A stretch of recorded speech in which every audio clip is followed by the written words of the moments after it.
چوئی صاحب یہ بتائیں کہ آپ نے بڑی تفصیل سے جو 9 مئی کے واقعات ہیں اس کے حوالے سے اپنا نقطہ نظر پیش کیا. اب قومی اسمبلی میں قرارداد بھی منظور ہو گیا ہے. قرارداد کے مطابق یہ مقدمات جو ہے آرمی ایکٹ کے تحت فوجی عدالتوں میں چلیں گے، اور وہاں پہ یہ بھی کہا گیا ہے وزیر دفاع کی طرف سے کہ یہ جی کوئی پہلی دفعہ نہیں پاکستان میں فوجی عدالتیں بنائی گئی، یہ تو ہمیشہ سے موجود تھیں اور یہ تو دنیا کے اور جمہوری ممالک میں بھی ہوتی ہیں. آپ کا اس بارے میں کیا خیال ہے؟ حامد، میں آپ کی اجازت سے جی میں ایک چیز میں اس آپ کے پروگرام کے آغاز میں 1 منٹ لینا چاہتا تھا. میں چونکہ خود نہ میری بیوی ہم جا نہیں سکے، لاہور میں نہیں رہے گزشتہ 4-5 دن، تو ہمارے ایک دوست شعیب ہاشمی وہ فوت ہو گیا. اس کے پیچھے ہمارے استاد تھے جی گورنمنٹ کالج. اچھا بڑا کیا اس نے کتنی خوشیاں بانٹی ہیں، کتنا لوگوں کو خوش کیا، ٹال مٹول، سچ گپ، اکڑ بکڑ، 50-50 بہت کچھ بڑا ہے.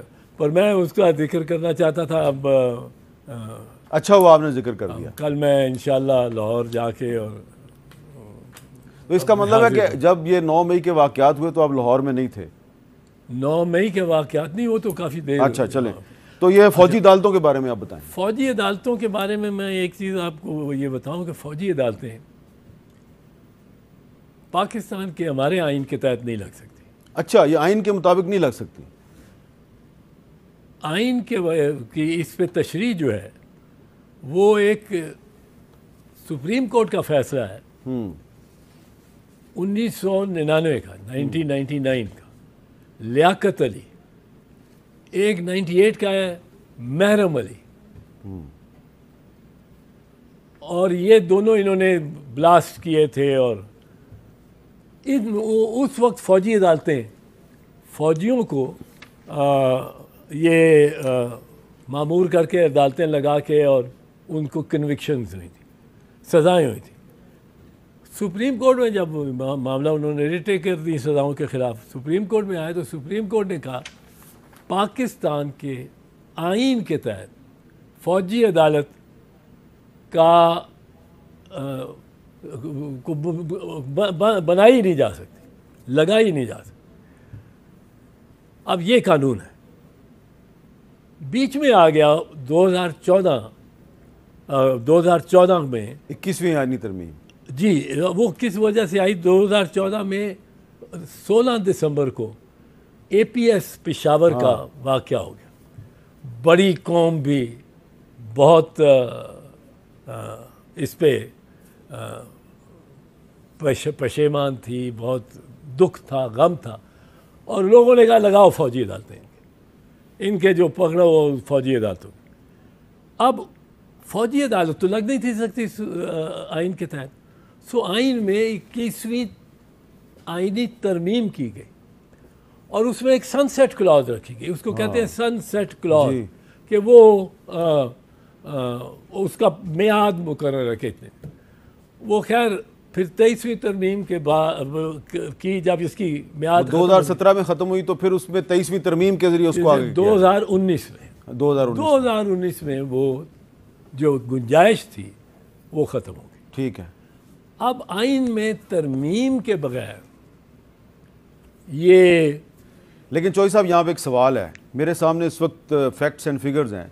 2018، 2019، 2020، 2021، 2022 عمران خان صاحب کے دور حکومت میں وہ جو 21ویں اور 23ویں ترمیم کے تحت جو فوجی عدالتیں تھیں، ان کے علاوہ آرمی ایکٹ کے تحت بنائی گئی عدالتوں سے کم از کم 24 افراد کو سزائیں ہوئی ہیں. اس میں 3 افراد کو سزائے موت بھی ہوئی ہے.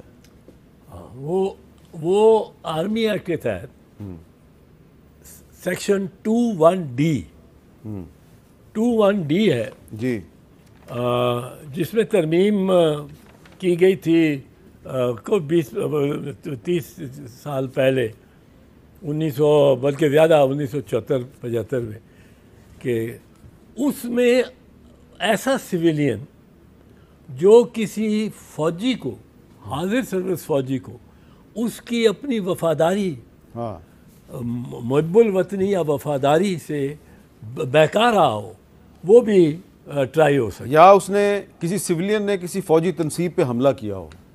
یہ بعد میں اگلا اس کے بعد ہے, یہ بعد میں ہے, یہ بھی ہے اس میں. نہیں یہ جو امینڈمنٹ ہے نا, یہ اس میں یہ اس کے اس زمانے کی ہے جو یہ بھٹو صاحب کے دور کی ہے. یہ جو ہے یہ غالباً 2016 ہاں جی 2016 کی. جی جی یہ اس زمانے کی تھی جس میں وہ ایک گنجائش دی گئی تھی آئین میں فوجی عدالتوں کے لیے. یہ جب گنجائش دی گئی تھی. ٹھیک ہے. اب یہ نہیں ہو سکتا, اب نہیں ٹرائی کیا جا سکتا. اچھا تو یہ پھر اس کو چیلنج کیا جائے گا. اگر وہ فوجی کے ساتھ مل کے کرتا ہے, ہاں فوجی کو اسی کے ساتھ مل کے, یا تو ان کے ملزموں کے پاس یا ان کے پاس فوج کے پاس اس وقت کچھ ایسے ریٹائرڈ فوجی ہیں یا حاضر سروس فوجی ہیں. حاضر سروس فوجی ریٹائرڈ بھی چونکہ پاکستان آرمی ایکٹ کے تحت آتا رہتا ہے. لیکن چوہی صاحب یہ دنیا کے تقریباً میرے سامنے ایک لسٹ ہے 20 کے قریب جو جمہوری ممالک ہیں, جس میں انڈیا بھی شامل ہے, امریکہ بھی ہے, برطانیہ, جرمنی, بنگلہ دیش, کینیڈا, اسرائیل, New Zealand, Finland, Malaysia, ترکی, سنگاپور, لیبیا, نیدرلینڈ, یمن, ارجنٹینا, انڈونیشیا. ان سب ممالک میں سول عدالتوں کے ساتھ فوجی عدالتیں بھی ہیں. انڈیا میں بھی ہیں, امریکہ میں بھی ہیں, برطانیہ میں بھی ہیں. یہ فوجی عدالتیں جو ہیں نا, وہ جو 1952 کے ہمارے آرمی ایکٹ کے تحت ہے نا, ہاں وہ یہی ہے کہ اگر آپ کسی سازش میں فوجیوں کے ساتھ, باوردی فوجیوں کے ساتھ شامل سازش ہوں, شامل کنسپریسی ہوں, تو فیض احمد فیض بھی تھے, اسی طرح سویلین تھے, ان کو ٹرائی کیا گیا پنڈی سازش کے.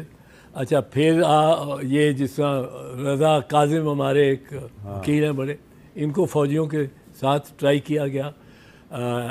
لیکن پھر جو کلبھوشن یادو کو جو ایک فوجی عدالت نے سزا دی, پاکستان کی فوجی عدالت نے سزا دی, تو اس کو جب چیلنج کیا گیا تو وہاں پہ یہ والا آرگومنٹ کیوں نہیں آیا؟ نہیں, یہ آرگومنٹ ہے for the citizen of Pakistan. اچھا, ہی کی not be tried by an army.